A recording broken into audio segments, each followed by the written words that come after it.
A week after the ISIS attack on Paris, Parisians took to the streets to show the terrorists they're not afraid.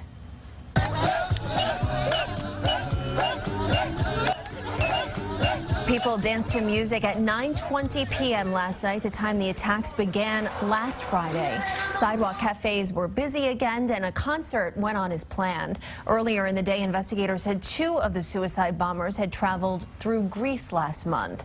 Well, in the wake of those attacks, images of terror and violence have filled TV screens across America. The news disturbing for adults, but how do you explain it to your children?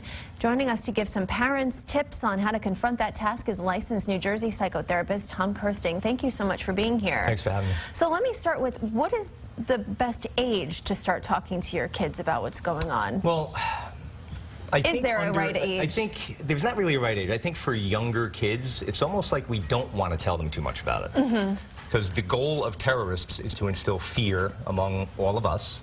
And as parents, if we're experiencing that fear and if we're lighting up the airwaves in our house with all these images, we're we're exposing our children to that.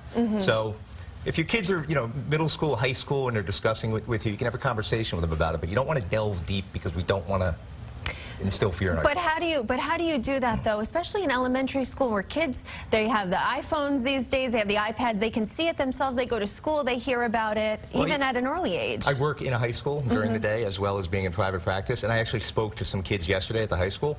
So it's sort of this idea that kids are really discussing this. They're not discussing it the same way that you and I would be as adults. Right. They hear about it, they might talk about it briefly, but then they're talking about the school dance or the soccer or football game. They're more, believe me, they're more interested in that stuff. So what did you tell these kids yesterday that you were speaking with? I asked them, I said, so what did you hear about the terrorist attacks? They said, yeah, we heard about it. I'm like, and I asked kids, I said, is it a thing going on in the school where everybody's talking about it? And everybody I spoke to said, not really. They're not really talking about it. So what if you do have the one little kid who's the exception, who comes up and says to you, Mommy, Daddy, is this going to happen here? Am I safe? What do you say in that case? So if we have a kid that's sort of been exposed to all of this stuff, through the media, we want to tell our kids that we are safe, we live in the safest country on the planet, and our family's safe.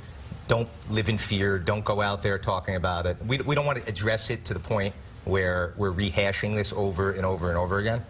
So I think, again, more importantly, is we don't want in the backgrounds of our house the television on, the news on, because our kids absorb everything around us. So it's what parents should be doing is keeping the television off when the kids are in the... 100%. 100%. I mean, is there something wrong, though, about not being honest with your kids if they are curious about what's going on? If you have younger kids, let's say 8, 9 years old, the way I have a 9-year-old, so I will ask them, have you heard anything? And my daughter says, no, I don't know anything, Dad. So ignorance is bliss. Right. So if my child did hear something, yeah, I heard that there was something terrible that happened. Again, I would address it with them. Yes, there are terrible people in the world, but there are more great, nice people in the world. Yeah, that's what I was going to say next. Because what if you have a child who says, why are there bad people? Why do they want to hurt me? I mean, we saw the video that we were showing on CBS this week of a young boy in Paris. I don't know if you saw I did see that, yeah, who was worried that he would have to move, and he was asking his father.